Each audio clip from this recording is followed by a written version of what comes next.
तो मित्रों, पिछले जाड़ों के सीज़न में हमने डैम का निर्माण यहाँ पे किया था और जो अभी लबालब भर गया है और यहाँ से ये पानी का जो फ्लो है वो कम हो जाएगा, पानी धीरे धीरे चलेगा और रुकेगा।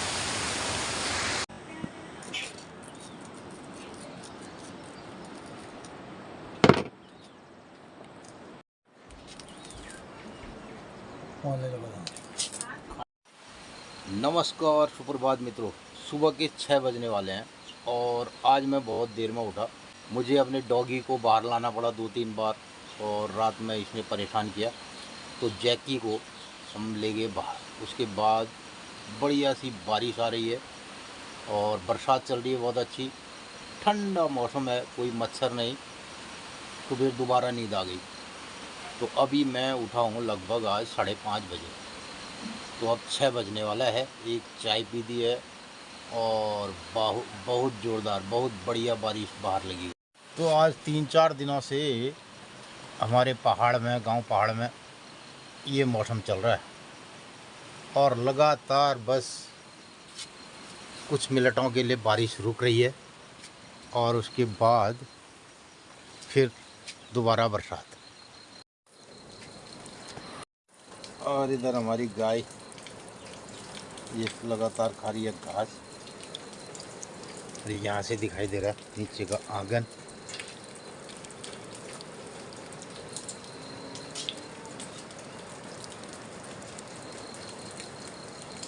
और ये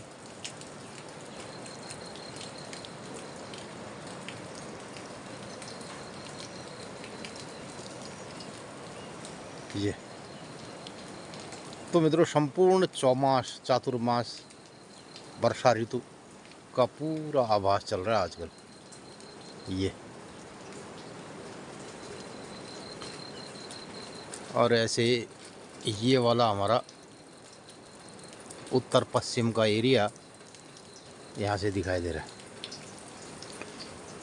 और लौकी की बेल अब इतनी बढ़िया तरीके से आ गई, देखो ये।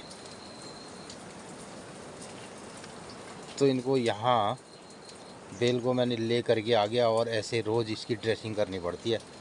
रोज़ इनको जो इनको थोड़ा सा दिशा देनी पड़ती है। और ये इसको ऐसे ऊपर लगा दूंगा यहाँ पे, और छोटी छोटी लकड़ियाँ इसमें मैंने लगा के रखी हैं। अब ये आगे बढ़ रही है। और मित्रों, जैसे ही अब इसमें कुछ ये फ्लावरिंग निकल रही है और उसके नीचे लौकी भी बनेगी, तो इसके लिए कुछ ठंडा जब होगा तब जाके ये लौकियाँ लगेंगी।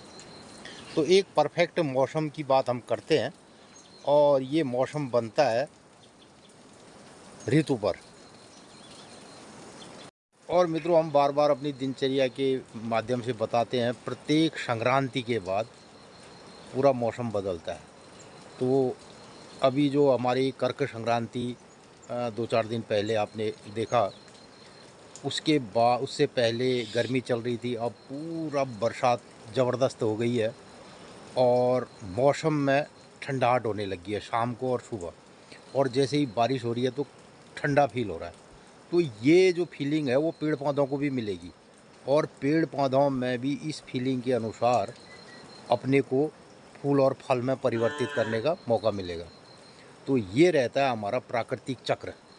कभी हम पेड़ पौधों के लिए भी ये मौसम अननेचुरल तरीके से बनाने की कोशिश करते हैं, जैसे पॉली हाउस हो गया, ग्रीन हाउस हो गया। तो इस तरीके का मौसम बना करके हम उत्पादन लेते हैं, लेकिन वो ज़्यादा दिन तक सस्टेनेबल नहीं रहता है। और ये जो हम प्राकृतिक चक्र के अनुसार काम करते हैं ये टिकाऊ रहता है ज़्यादा दिनों तक। और इसमें अगर सही तरीके से हम काम करते हैं तो चीज़ें हमें बगैर ज़्यादा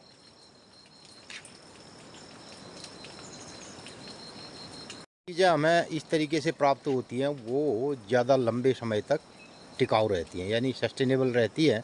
वो प्रकृति हो सकती है, पेड़ पौधे हो सकते हैं, जीव जंतु हो सकते हैं। और अगर हमने अननेचुरल तरीका अपनाया तो उसमें कुछ समय के लिए उत्पादन तो मिल सकता है ज़्यादा, लेकिन वो ज़्यादा देर तक टिकाऊ नहीं रहता है। तो मैंने बहुत बार बताया, जब खरीफ सीज़न की हम फसलें बोते हैं जो गर्मी की तरफ होती हैं, जो गर्मी ऋतु में हम फसलों को बोएंगे, उनमें फल फूल लगने के लिए मौसम में ठंडाहट चाहिए, यानी कि वो ठंडे की तरफ पकेगा फसल। यानी खरीफ सीज़न की फसलों पर जाड़ों की तरफ पकती है, जैसे सोयाबीन है, धान है, जितने भी चीज़ें हैं, तो उनमें जब एक मौसम में हल्की ठंडाहट हुई तो वो चीज़ें पकती हैं और पुष्ट होती हैं। और ऐसा ही हमारे फल फूल में भी रहता है। जितनी बेल वाली सब्जियां हैं, तो कभी कभी आपने देखा होगा, कद्दू हो, करेला हो, लौकी हो, ककड़ी हो, वो टेढ़ी मेढ़ी हो जाती है और उनमें पीलापन होता है और फिर वो झड़ जाती हैं, सड़ जाती हैं।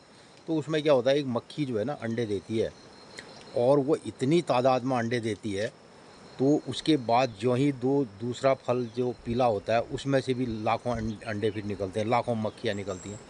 तो वो उसके लिए एक परफेक्ट मौसम है। वो जब मौसम गर्मी वाला रहता है और ज़मीन से भाप निकलती है, तो वो ज़्यादा अंडे लार्वा उनके पैदा होते हैं, और वो हमारे लौकी, कद्दू, करेले में अपने अंडों को, अपने लार्वा को इंजेक्ट करता है।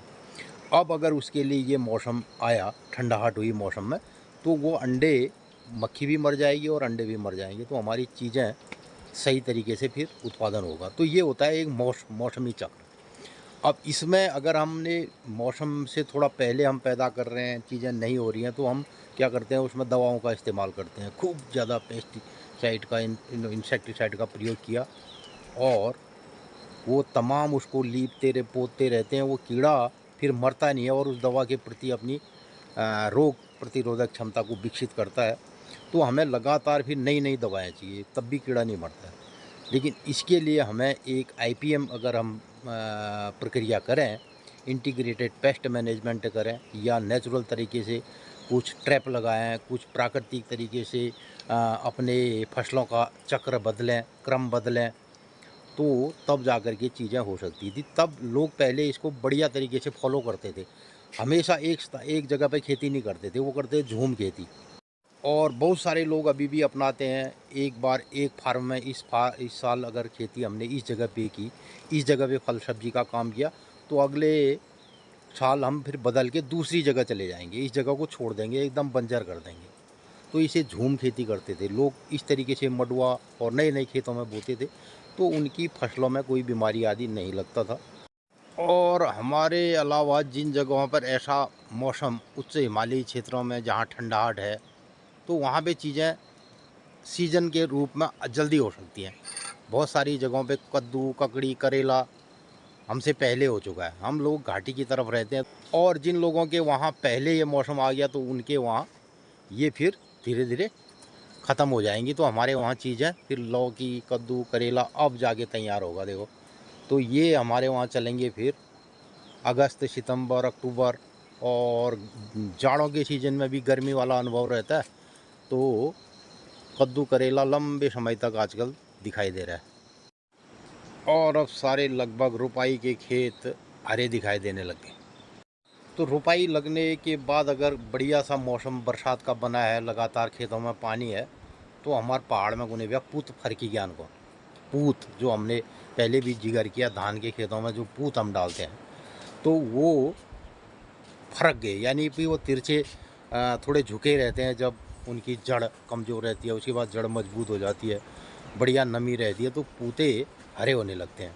यानी फर्की ज्ञान होने पर पूत फर्की ज्ञान। और इधर सब सुनाई दे रहा आज हमारे गांव की नदियों, गाड़ों का शोर। तो बहुत सारे नाले और नदियां लबालब भर गई हैं। यहाँ हमारे घर के पास से यहाँ पर भी एक नाला गिरता है, देखो इस जगह पे। तो मित्रों, ऊपर ये जंगल से नीचे को हमारे गांव में 3-4 बड़े नाले, छोटी छोटी नदियाँ, लगभग पूरे, अगर हम गांव की बात करें पूरे ग्राम पंचायत की, तो 8-10 नाले हमारे छोटे बड़े यहाँ से पूरे इस कैचमेंट में आते हैं। और इस कैचमेंट के बाद एक बड़ी नदी बनती है। तो इस कैचमेंट का पूरा जल जो है नीचे एक बड़ी नदी में मिलता है, और वो भी बड़ी बड़ी नदी, बड़ा नाला रामगंगा नदी में मिलती है आगे, जहाँ पे घना कोहरा दिखाई दे रहा है और दो पहाड़ियाँ क्रॉस कर रही हैं, तो उसके नीचे रामगंगा नदी है। तो उस रामगंगा नदी में हमारे इस वाटर शेड का पूरा एरिया का पानी वहाँ चले जाता है। और इधर हमारे गांव के पास से भी एक बड़ी नदी नाला आगे रामगंगा में मिलता है। तो बढ़िया मौसम चल रहा है और चलो चलते हैं आज हमारे गांव की जो नदियां हैं, जो नाले हैं, उनमें कितना पानी आया है तो देखते हैं। दिनों के बाद मैं अभी आ रहा हूं अपने गांव के मुख्य चौराहे की तरफ। तो ये दिखाई दे रहा हमारा गांव ये। तो मित्रों, जो लोग आज नए हमारे चैनल से जुड़े होंगे तो उन लोगों को मैं बताना चाहूँगा, ये हमारा गांव है जजूट और ऊपर बांज का जंगल है और इसके बीच में से 3-4 छोटे बड़े नाले निकलते हैं और पानी आता है। बरसात में खूब जब बारिश हो गई तो हमारे गांव की नदियां नाले लबालब भर जाते हैं। तो इस सीज़न की बढ़िया सी बरसात जिसका हमें इंतज़ार था। और ये देखो, केले की घड़ी में इस तरीके से टेक लगाया है और ये बड़े वाला केला है, देखो ये। तो मित्रों, इस वाले केले की घड़ी को देख के मुझे याद आ गया, हमने भी अभी एक केले की घड़ी को पकाने डाला है और एक तो परसों पक गई और आज मैं अभी याद आया मुझे, तो मैं अभी जा कर के देखूँगा उसको। तो आज मैं बहुत दिनों के बाद गांव के इस रास्ते में आ रहा हूँ। यहाँ पे है अखरोट का पौधा एक, देखिए इतने बड़े। तो ये सुनाई दे रहा है शोर।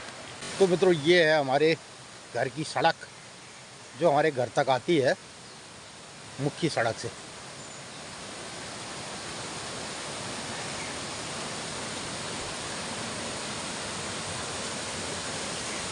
ये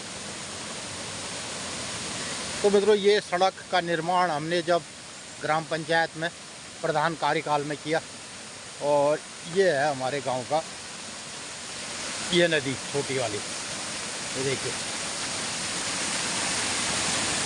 ये फुल लबालब हो गई।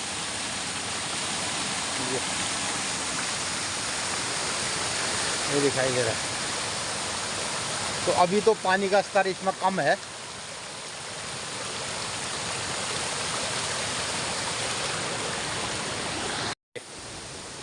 यहाँ पे एक पॉली हाउस है, तो बहुत सारी सब्जियाँ इस जगह पे भी पैदा होती हैं।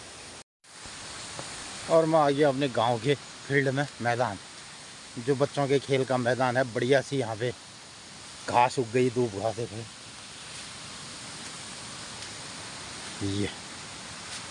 और ये बड़े बांस के पेड़ों पर बांस का जंगल और ये सड़क और ये रोड के नीचे से झरना बना है एक। और वो सचिन भाई किधर जा रही है? पानी ला रहा है? क्यों, तो कहीं गया था बल? कहाँ से आया? अच्छा, क्या किया चंडीगढ़? अच्छा, पास है क्या तो? इंटर में हुआ ना इस बार? इंटर किया तो नहीं? अच्छा, अब कॉलेज कहाँ है? अच्छा, एडमिशन। तो मित्रों, मैं देखने चला तो ये आ गई हमारे वहाँ की मुख्य सड़क गांव की। तो मित्रों, ये सड़क हमारे घर और हमारे छत तक जो जाती है, यहाँ से जाती है।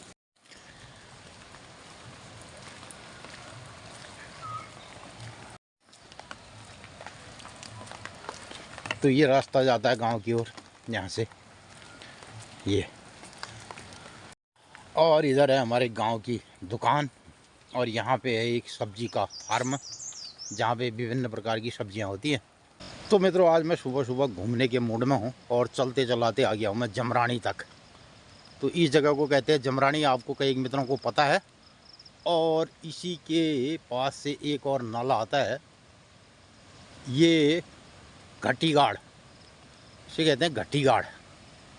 और ये बहुत ऊपर गुप्तड़ी और नाग नाग से इसका मूल स्रोत निकलता है। तो इसी गधेरे में हमने एक चेक डैम यहाँ पे बनाया था और मैं देखना चाह रहा हूँ कि वहाँ पे आज कितना पानी उस चेक डैम से ओवरफ्लो कर रहा होगा। तो ये नाला, इसे कहते हैं हम घटीगाड़। देखिए ये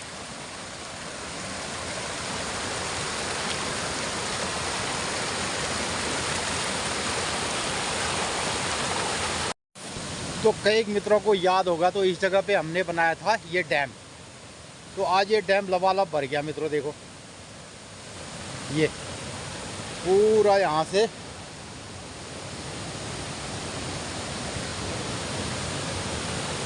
ये डैम भर चुका है। देखिए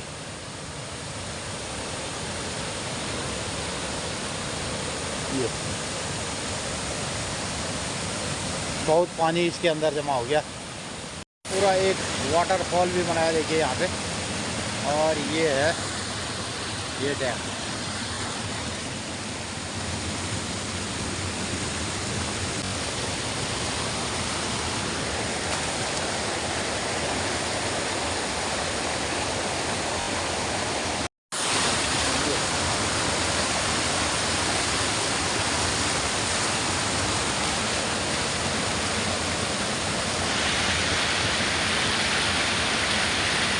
तो मित्रों पिछले जाड़ों के सीज़न में हमने डैम का निर्माण यहाँ पे किया था और जो अभी लबालब भर गया है और यहाँ से ये पानी का जो फ्लो है वो कम हो जाएगा, पानी धीरे धीरे चलेगा।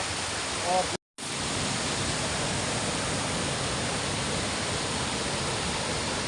पूरा ऐसे ऊपर सबसे बड़ी ये चट्टान दिखाई दे रही है और यहाँ से ये दिखाई देगा डैम।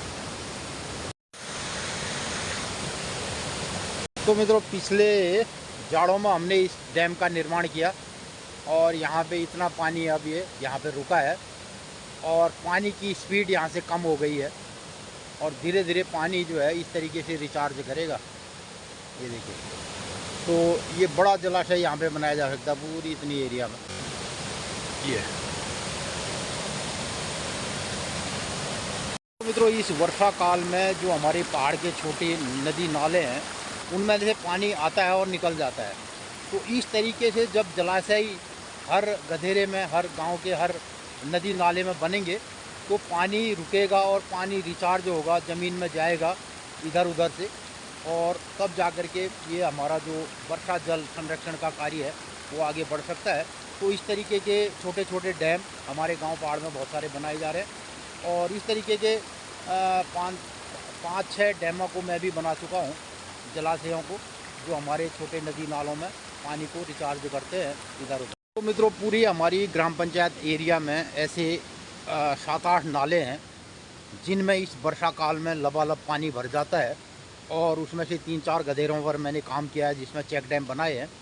और आने वाले दिनों में भी अगर सरकार की तरफ से ये प्रोजेक्ट रहा तो और भी डैमों को यहाँ पर बनाया जाएगा और भी डैमों का निर्माण होगा और जिससे हमारे इस वाटर शेड का जो जल आता है जो इस और बारिश में फिर सब नीचे को चले जाता है, तो ये जल संरक्षण हो और इससे पूरे देश को फ़ायदा होगा और पूरे पर्यावरण को फ़ायदा होगा। ये छोटा छोटा जल यहाँ पे रिचार्ज करेगा और रुकेगा। तो मित्रों पहाड़ी नदी नालों का पानी वर्षा काल में बहुत तेज़ी से भागता है, रुकने का नाम नहीं लेता है। तो हमें इस पानी को, इसके वेग को कम करके इसको चलना सिखाना चाहिए।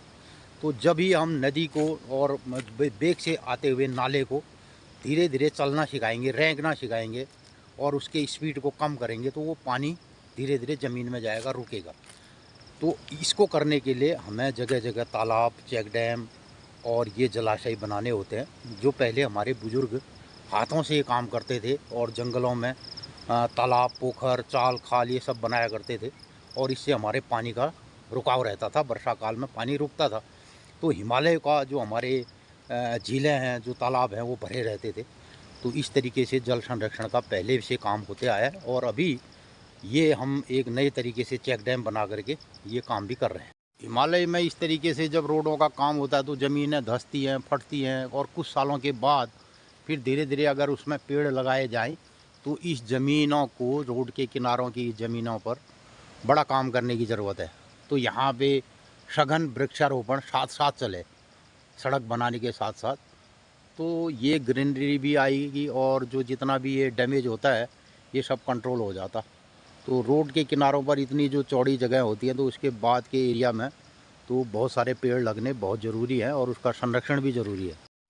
तो मित्रों, कुछ ऐसे जो मैं पेशेगत काम करता हूँ और एज ए कॉन्ट्रैक्टर के रूप में, तो मेरा प्रयास यही रहता है कि कुछ जल संरक्षण के काम करता हूँ और वानिकी के काम करता हूँ, और ज़्यादा मैं और निर्माण कार्य नहीं करता हूँ, लेकिन जल संरक्षण और गूलों का और जंगल का, इस पर कोई प्रोजेक्ट होता है तो उस पर मैं ज़रूर काम करता हूँ। और यही आज मेरा देखने समझने का प्रयास था कि मैंने जो काम किया है, जो प्रोजेक्ट किया है, उस पर क्या उसका रिज़ल्ट निकला और कहीं डैमेज तो नहीं हो रहा है वर्क में।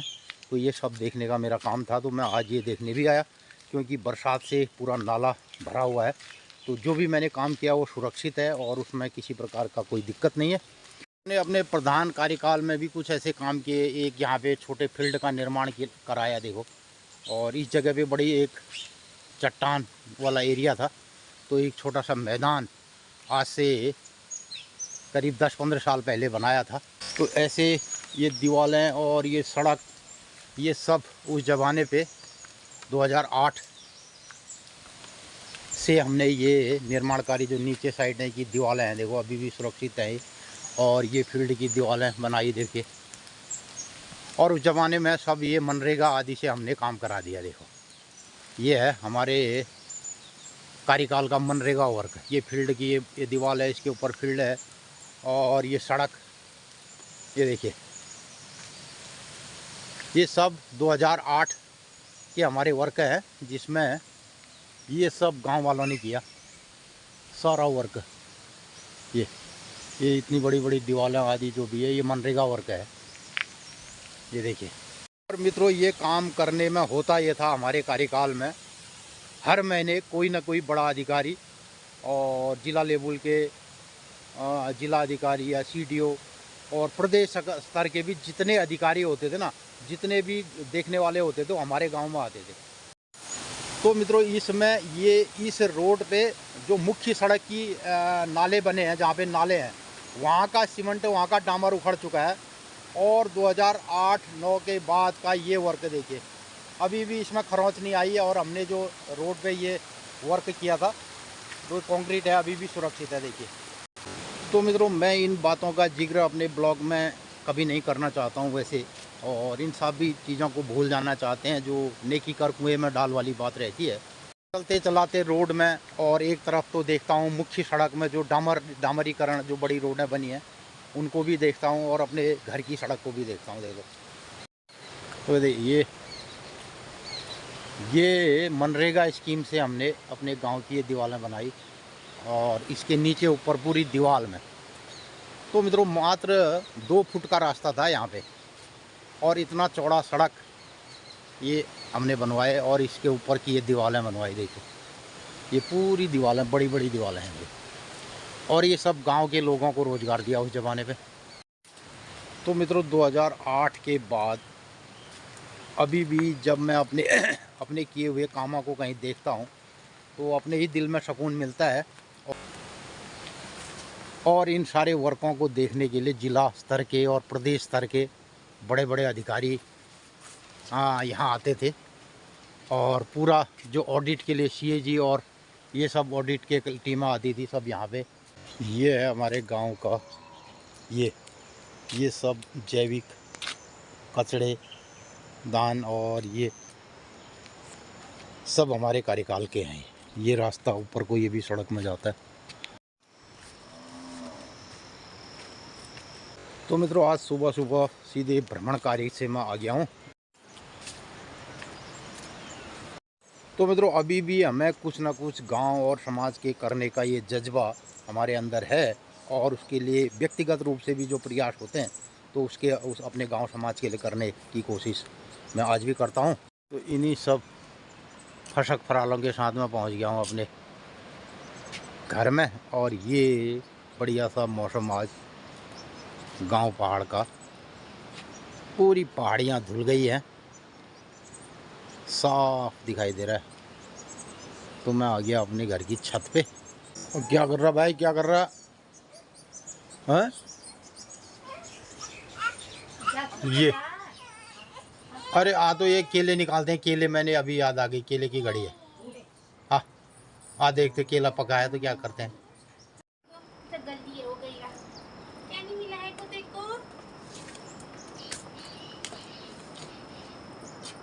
पानी तूने पी दिया होगा क्या?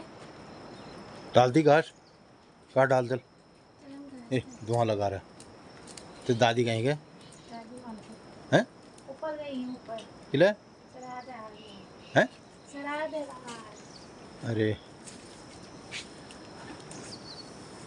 नरी गुरु रहना भाई।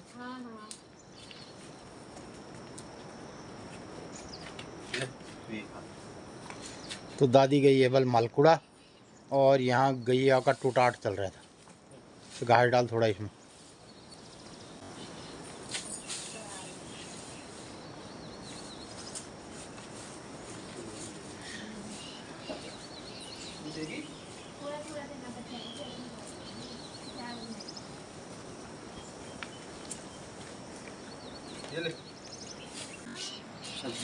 ये करेला कहाँ पर मिला है? करेला कहाँ था ये वहीं पेड़ में। किस वाले में? यहाँ पर ही। मतलब अब लग रहे हैं ऐसे करेले। और ये आ गई सब्जी, अभी बनेगी।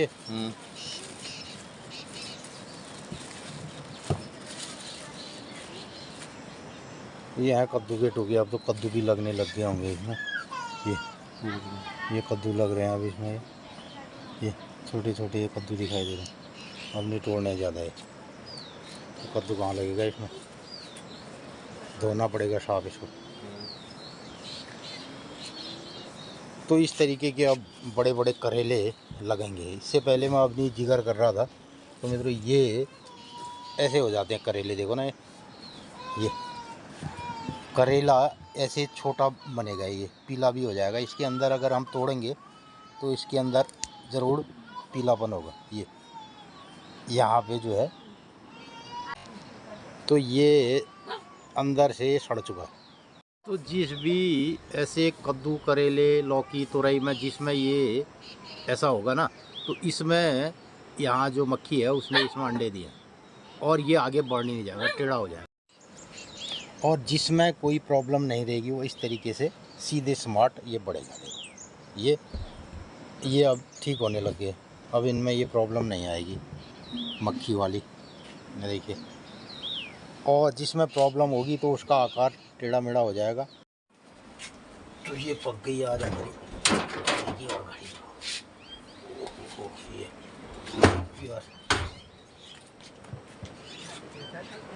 है पक नहीं है। भैंसन कौन है क्या पहले है भैंसन फुल जो मुंगरी क्या पहले कत किस्म क्या लो पहले तो मुंगरी क्या खुशर क्योल दूध क्योल और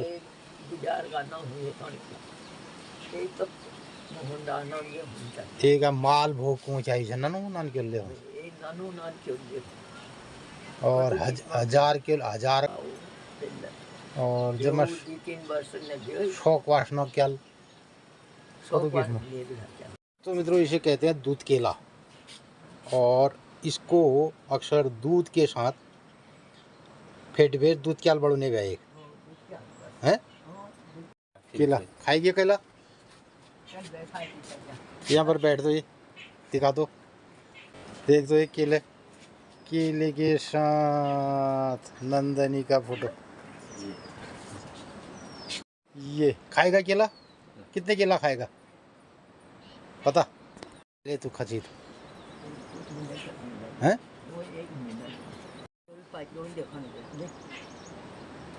पहली पेड़ले पाकी क्या करने खनेर व्या अच्छा। तो मित्रों पहले अगर केले की घड़ी कहीं पकी है तो उसको कोई भी खा सकता था, ऐसी बात कही जाती।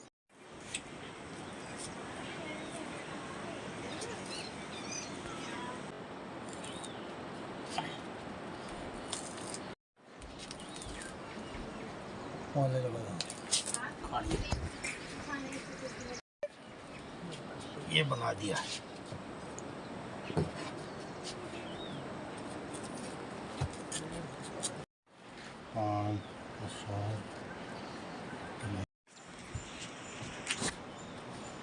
थोड़ा घर में भी रखते हैं, आज बर्तन है। 45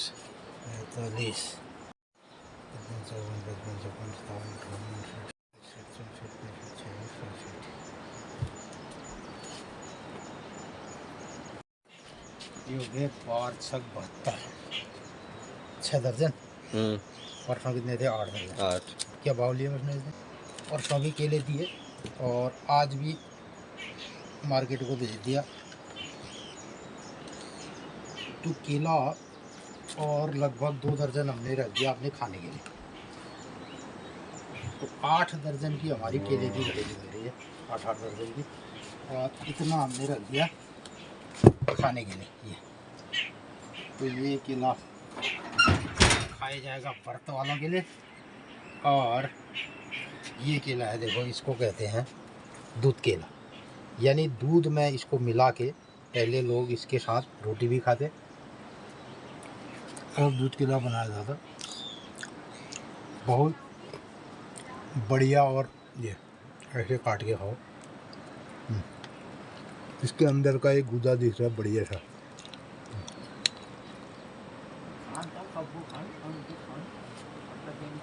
तो बहुत पौष्टिक और बढ़िया केला, उत्तम केला माना जाता है। ऐसे काट के खा सकते हैं हम इसको। तो ये जाएगा मार्केट की ओर। ले नाश्ता ये तैयार ले आइए। खाना है पूरी, आलू और चटनी। अरे तो वहाँ मल शरादक सही चोखा रे बोलते हैं। खबर खबर तो ईजा के लिए आज नाश्ता आया है श्राद्धक। अच्छा, आज तो गांव में श्राद्ध का ये खाना ईजा के लिए आ गया नाश्ता। दीजन श्राद्ध दिन रोज। और इधर हो गया गाय बच्चियों के गोठ में जाने का समय। इन्होंने खाना खा लिया। अभी कराल आ रहा हूँ।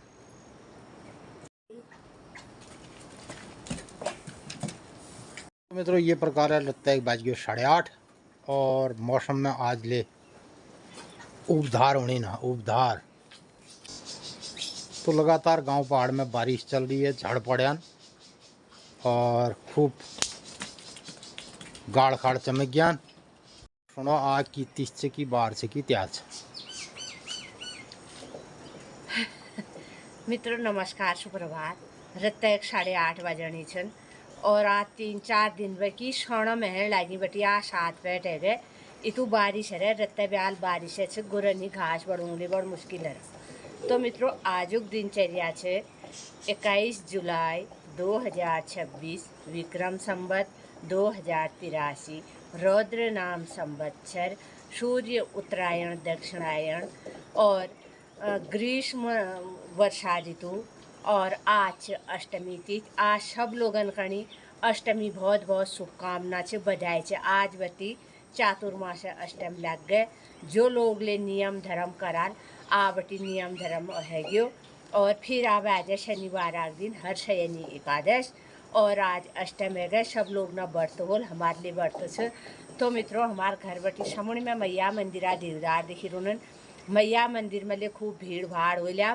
सोना महण भर और पपर भी ले छन, सोमवार ले छे सोना महण ले छन। मैया मंदिर में भीड़ हुई। मैया सपना घरन में आनंद मंगल करो। आप लोगन पत्ते भी रत्ते 8:30 बजे मैया भोग लगा, ब्यालू 7:30 बजे मैया आरती हूँ। मैया सपना घरन में आनंद मंगल करो। आप लोगन कनी हमारे कुमाऊनी भाषा में गौ पहाड़ बटी तिथि त्यार बार बताऊँ कस लगा। अगर भल लगा तो अधिक लोगन में शेयर कर दिया, अपने राय प्रतिक्रिया जरूर दिया। आजुक दिन सब लोगन ही शुभ मंगलमय हो। नमस्कार भैया।